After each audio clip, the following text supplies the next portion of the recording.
At narito na naman ang mainit na balita mula sa mundo ng politika. Isang malaking isyu ang umuukit ngayon sa ating bansa matapos ilabas ng Korte Suprema ang isang pambihirang pahayag ukol sa mga hindi pa natutukoy na insidente ng katiwalian sa loob ng pamahalaan.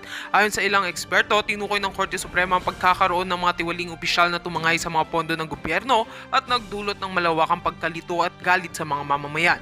Pero ang tanong, sino ba talaga ang mga may sala, ang Administrasyong Marcos o ang pamumuno ni Duterte? Ayon sa pahayag ng Korte Suprema, ang mga iligal na aktibidad na naugnay sa katiwalian ay naganap sa loob ng nakaraang mga taon. Sinasabing may mga nakatagong transaksyon at maling paggamit ng mga pondo na dapat sana'y napunta sa mga proyekto para sa kapakanan ng mga mamamayan. Maraming netizens ang nagbigay ng kanilang reaksyon online, nagtatanong kung ang mga aksyon ba ng kasalukuyang administrasyon o ang mga nakaraang administrasyon ang may kagagawan ng mga ito. Ang mga komentaryo sa social media ay umabot sa rurok ng debate kung sino ang talagang may pananagutan sa mga katiwaliang ito. Marami ang nagsasabi na ang mga pondo ay maaaring naabuso noong panahon ng pamamahala ni Pangulong Rodrigo Roa Duterte na nagpatupad ng matitinding polisiya laban sa droga at mga krimen. Subalit may mga nagsasabi naman na ang mga malalaking proyekto at pagkakawanggawa sa ilalim ng Administrasyong Marcos ang maaaring maging dahilan ng hindi tamang paggamit ng pondo. Samantala, ang mga legal na eksperto ay nagsasabing patuloy ang kanilang investigasyon at may mga bagong ebidensya ng nagsisilabasan. Ang tanong ng mga netizens ay hindi na lang nakatuon sa kung sino ang dapat managot, kundi kung paano rin matutugunan ang mga pagkukulang na ito. Hindi may kakailan na ang parehong administrasyon ay may mga isyu na magpapabaya sa mga proyekto na sana'y nakikinabang ang mga mahihirap na mamamayan. Sa ngayon, ang mga salaysay mula sa mga eksperto at mga pahayag mula sa mga kinauukulan ay patuloy na pinapakinggan ng publiko. Maghihintay pa tayo ng karagdagang impormasyon mula sa Korte Suprema at mga ahensya ng gobyerno upang mabigyan linaw ang mga aligasyon ng katiwalian kung sino ang mga tunay na nasa likod ng mga insidenteng hinto. Huwag nating palampasin ang susunod na mga balita dahil siguradong marami pang magbabalik ang mga detalye ukol sa isyong ito. At yan nga mga balita ang ating pagkakatutukan, at kung bago ka pa lamang sa aking channel ay huwag kakalimutang mag-like, share and subscribe para updated ka sa aming mga bagong balita dito sa Tatak Pinas.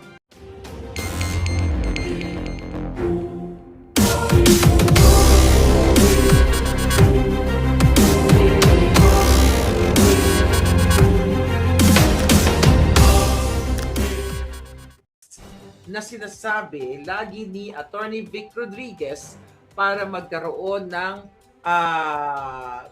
matuldukan na yung mga binabato kay Bangag na siya ay addictus benedictus, dapat ang panawagan ni Attorney Vic ay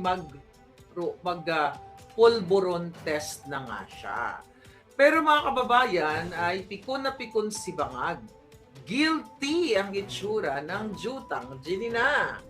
Dahil, okay, natin dito, ayan, ito actually, yes, isang oras pa lang ang nakakalipas na kung saan tinanong si Bangag Jr. na kung mag-undergo daw ba siya ng hair follicle pulburon test.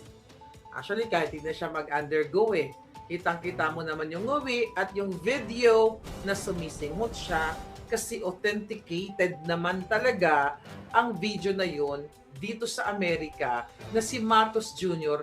ay addict. Actually, sinend ko na yan. Baka nga pinagpipiestahan na yan sa White House. Di ba? Okay, ganito kasi yan. Mga hanash, mga palangga. July of 2024, pina-viral natin yan ng bonggang-bongga. Millions of viewers. Hindi ko nga alam kung bakit marami pa rin syunga. Okay? Marami pa rin syunga. Wating-wating, maisog UK February 16. Ayan, pumunta kayo lahat ng mga nasa UK. Pumunta kayo dyan. Supportahan ninyo ang hakbang ng maisog ni Pangulong Duterte at John ang Attorney Vic Rodriguez. Mamaya pag-usapan natin yan. So anyway, highway, bago natin ituloy ang mga bells natin today, ito muna, for sure napanood nyo na to, ito muna ang kanyang short clip. Then mag-react tayo. A hair follicle test, citing the constitutional principle that public office is a public trust. What do you say to this, Mr. President? Ito na. No, why should they do that? No. You don't see what they say, public trust, public office, public has nothing to do with the follicle test. Ano has nothing to do with- Connection sinasabi niya. He's always had that weakness every time when he was still working for me. If you believe in what he was saying, why did he work for me? Ngayon mo yung puta kayo na. Mr. President, you're ready to the PFP Leaders Summit. Yes, I'm Okay. Nakita nyo. Okay. Ngayon, babasahin natin ang ano niyan, ang text mga palangga. Dahil nandito yan sa ulat. Alright? Nasa ulat yan mga hitad. Ngayon, okay, tingnan natin ang mga eksenang sinabi ni Bangag. Alright. So, tingnan natin kung ano ang sinabi ni Bangagski. Ano ang sinabi ni Bangagski dito? Alright? Sabi ng reporter, ayun, tinatanong nga siya kung dahil sinasabi ni Attorney Vic Rodriguez last year pa na dapat magpa-undergo na siya sa pulburon o hair follicle, D-test. Ang sagot niya kanina sa video na pikon ang julol na Addictus Benedictus to the highest level kasi authenticated na yan. Sabi ko nga sa inyo, ay tinakot ako na mga ng July na makikipag-ugnayan sa Amerika para daw ako ay panagutin. Tinakot tayo ng DILG, tinakot tayo ng PNP, ng DND, lahat ng mga buwaka ng inang. Akalain mo, di ba? Ako ang kanilang mortal enemy, kaya naman gusto akong ipagurgor. Anyway, sabi ng gunggong yung addictus na presidente, no, why should I do that? Sabi niya, what is he saying? Public trust, public office? Public office has nothing to do with the follicle test. Julul, mga palangga, bilang isang bangag na presidente o isang presidente, meron siyang moral obligation para pagkatiwalaan siya ng tao dahil inilabas ko na ang video na sumisinghot siya. Kaya dapat ipakita niya sa taong bayan na malinis ang kanyang system. Na kung saan ay hindi na siya nagdudurog. Pero bakit ayaw niya? Alam niyo na. Dahil bagong eleksyon, di ba, questionable pa nga yung kanyang pagtakbo-takbo doon sa St. Luke's. Yung result ng kanyang St. Luke's pulburon test, okay? Na kung saan ay 2 minutes mahigit lang. Tinakil na natin yan. Ngayon, mga kababayan, ang sabi ni Bangag, bakit wala daw koneksyon. Okay? Ang pagdudurog niya, ang pag-take o pag-undergo ng pulburon test. Sabi pa nga, ito pa sabi niya, wala namang koneksyon. Yung sinasabi niya, referring to Attorney Vic, he has always had that weakness when he was still working for me. If you believe in what he was saying, why did he work for me? Wow! Weak na ngayon si Attorney Vic Rodriguez matapos kang saluin sa lahat ng mga kabobohan mo. Kaya nga isinulat ni Attorney Vic Rodriguez ang librong ito. Di ba? Dahil nandito lahat ang mga kahayupan ng asawa mo, ng pamilya mo, ng mga kasabwat mo. Now, mga kababayan, anong sinasabi ni Bangag na walang koneksyon ito at weak si Attorney Vic Rodriguez? Sinasabi lang sa'yo ni Attorney Vic Rodriguez number 56 sa balota para Senador 2025 ay para matigil na ang mga sinasabi ko, ang pagpapalabas ko ng video at ng mga sinasabi na na ikaw ay Addictus Benedictus, mag-undergo ka sa hair follicle. Wala naman sinabi sa'yo yung tao, wala naman sinabi sa'yo si Attorney Vic na oo, nakita ko na siya ay sumisinghot. Tinanong ko yan, marami nagtanong sa kanya. Okay, wala siyang sinabi na nakita niya ng dalawang mata niya na ikaw ay nagdudurog. Oh, tapos ngayon, anong sasabihin niya? Okay? Pikon, guilty, hindi ka naman sinabihan na nagsisingot ka eh. May mga nagagalit ka kay Attorney Vic na imposible na sinasabi na hindi nakita ni Attorney Vic Rodriguez na sumisingot siya. Kasi hindi mo naman barkada si Vic sa iyong pagsisinghot.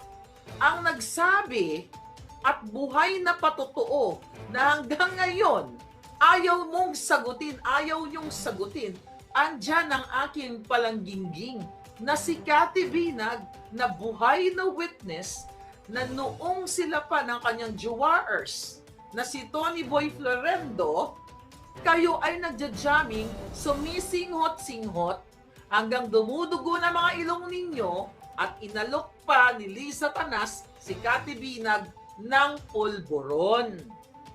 Walang sinabi si Vic Rodriguez. Ang sabi nga ni Cathy Binag dyan, sa mga panahon na jowaers pa niya, yung kanyang Joe X, hindi niya ni minsan nakita si Attorney Vic Rodriguez na nakijamming. Ba't mo nga naman isasama si Attorney Vic Rodriguez? Eh hindi naman nagpupulburon yung tao. Finally, na-meet ko siya dito sa California at masasabi ko, ang layo niya sa'yo. Unang-una, nakita nyo naman, kahit hindi nyo pa na-meet in person si Attorney Vic, diretso magsalita. Totoong may angking galing, matalino, hindi bulol, hindi ngiwi. Oh, pinagbintangan ka ba ni Vic Rodriguez? Somehow, naiirita yung mga tao sa kanya. Ay, hindi posible na hindi nakita ni Vic, ganyan-ganyan. Pilit na sinisira si Attorney Vic Rodriguez ng mga manggagamit ng mga double agent na yan. Kaya huwag kayong nagpapaniwala dahil sinisira na talaga si Vic. At ito si Attorney Vic. Okay? Kasi, mga kababayan, alam nila na nakikita na ng taong bayan na si Attorney Vic ay matalino, magaling sumagot, hindi bobo. Kumpara kay Bangag, kumpara sa mga artistang walang alam. Kung gusto nyo pang lumubog ang Pilipinas, iboto nyo ang mga artista. Hindi ko kayo pipigilan. Boto nyo. Gusto nyo pang lumubog ang Pilipinas. Gusto nyo eh. They go. Enjoy the moment. And now going back. Dito sa bangag na ito. Anong sinasabi ng ginayupa ni Marcos Jr., mga palangga, na walang kinalaman sa public office o public trust? Ang panawagan ng taong bayan na siya ay mag-test. Di ba? Anong ibig sabihin yan? Presidente siya. Papayag ba kayo na ang presidente ninyo ay takot na takot sa hair follicle test? Tangina, kung ako yan, buha ka nang ina. Pinagbibintangan niyo ako na ako nagdudugo, tangina, hilahin ko kayong lahat. Sabay-sabay tayong magpulburon test. Yan ang hamon ni Inday Sara sa inyo. Magpulburon test, neuro test, lahat ng klaseng test. Pati pregnancy test, isama nyo na. Isama nyo si Lisa Tanas. Positive yan. To the highest level. Buntis, butod everyday. But anyway, mga kababayan, nakita nyo? Oh, nasuporta pa kayo mga kapulisan. Alam ko, sukang-suka na kayo eh. Tangina, samantalang kayo mga palangga o mga brusko, bago kayo pumasok sa inyong pagkapulis, nagpupulburon test kayo. Pero ang presidente nyo, lahat ng manifestations, lahat ng factors na makikita nyo sa isang bangag ay namumutawi sa kanyang pagmumuka, pananalita, gesture, utak, and everything. Pag off-script siya, nagsusuntukan ang kanyang mga pananalita. Ibig sabihin, ang kanyang juta ay sabog. Kaya ngayon, ay tatargetin nila, matagal na tinarget si Attorney Vic Rodriguez, mga kababayan. At papayag ba kayo na ang isang presidente, wala naman talagang integridad, mga kawatan nga ito, di ba? Eh, mga dilawan, ayan, tignan mo, dati sigaw ng sigaw, ngayon magkakampi na pare-pareho silang walang integridad. At may pananagutan or accountability ang isang presidente sa taong bayan na ma-ensure, na mapatunayan niya sa taong bayan para matapos na itong pag-aadik niya ay magpapulburontes siya. Diba? Once and for all, para matapos na yung issue. Andyan si Agent Morales na nag-testify noong siya ay nasa PIDEA na may i-raid sila sana dahil ang impormante ay ang yumaong kaibigan ni Bangag, si Daza. Binanggit na yan ni Agent Morales sa kanyang vlog. Yun ang nagsumbong. Tinipa ni Agent Morales na noong March of 2012 ay i-raid sana nila sa kondo ni Maria. Huwag mo akong mamateri-teri. Remember that? Then, ano nangyari? Nagkaroon ng PIDEA Leaks hearing. Kinontempt nila si Agent Morales. Naging babysitter, naging caregiver si Robin Padilla ni Maricel Soriano. Kaya hindi lahat ng mga dumidikit kay Pangulong Duterte para sa bayan. Sigurado ako, alam ni Robin Padilla ni si Maria, ang manifestation na isang Darna. Anyway, highway mga kababayan. So, ayaw magpapulburontes ng inyong bangag-bangag na presidente. Pangulo nyo yan. Ninanakaw ang pera ninyo. Adik, kidnapper, kumidnap ng 2 minor de edad. Silang mag-asawa at mga kasabwat nila sa Turkey. In-extract ang 2 minor de edad nandyan sa Pilipinas ngayon. Para maputol na itong, the reason why hindi yan mapuputol, yung never ever makiklear ni Bangag ang kanyang pangalan sa pag-addictus benedictus kasi patuloy siyang sumisinghot at authenticated yung video ko. Kaya sabi ko sa inyo mga kababayan, kung hindi totoo yung video, nandyan pa rin sa Facebook natin, sa Boljakan, sa Marlica Network, nakapin yan. Yung pinakita kong video, kung iyan ay ginawa ko lang, or AI, napakalaking kasalanan yan sa batas.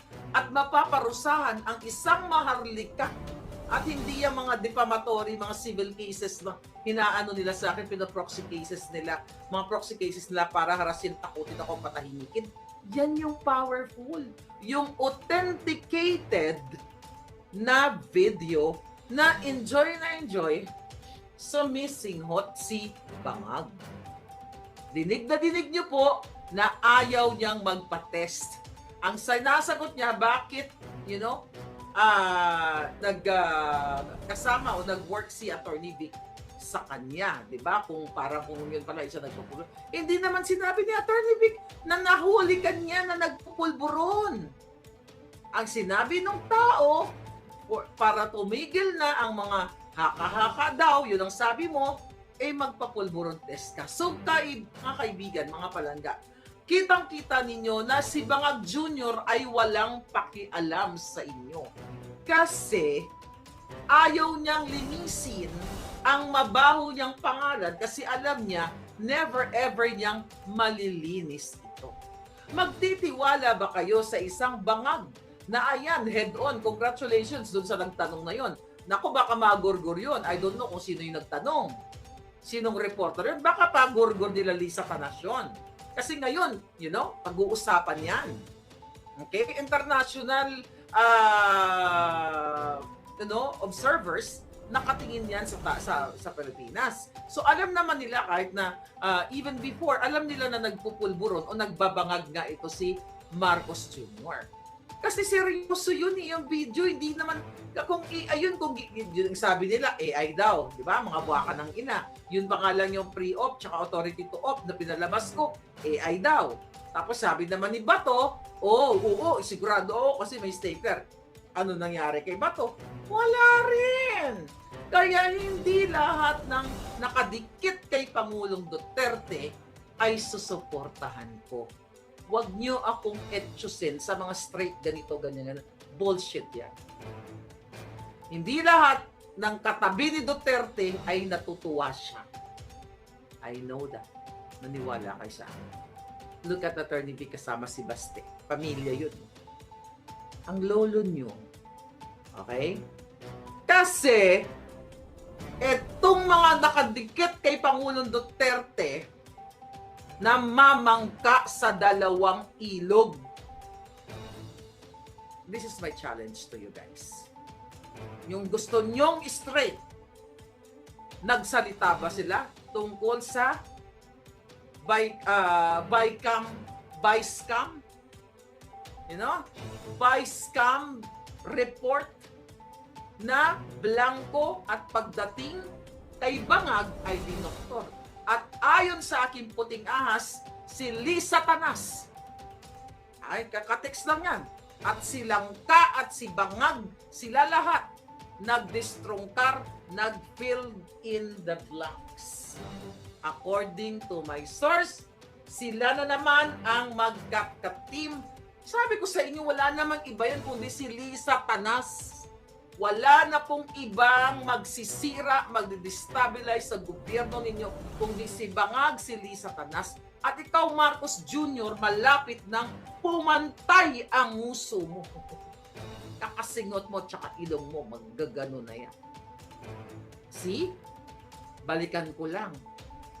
Maging matalino na kayo. Hindi porket nakadikit kay Duterte, susuportahan ninyo. Hindi porket tinaas ni Pangulong Duterte ang kamay, susuportahan. Maging matalino on how.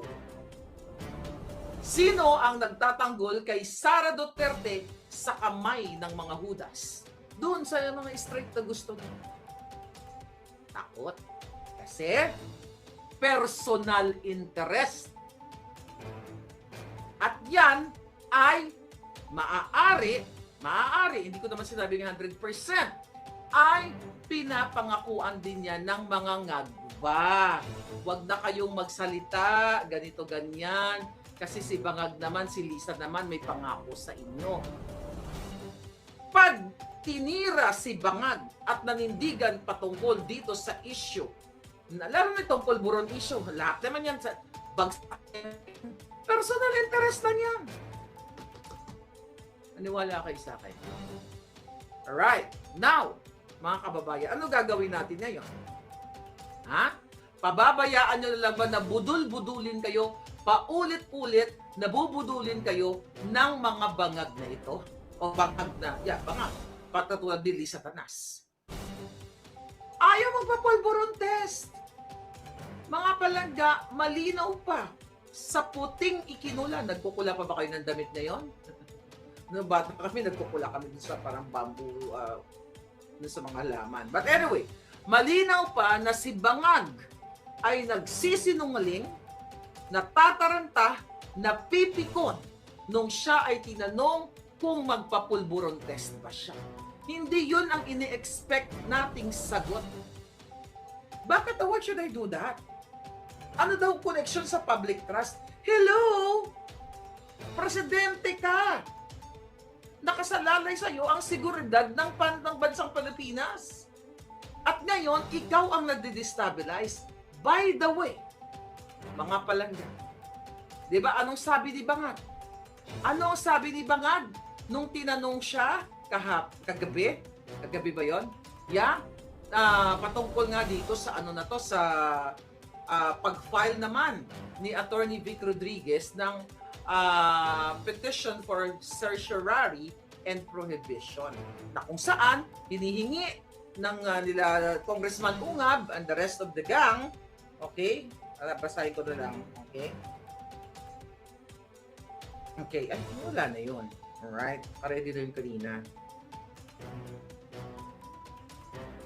Okay. So ngayon, mga kababayan, okay, eto. So hinihingi, hindi na pala si Attorney Vic, si Congressman Ungab Benito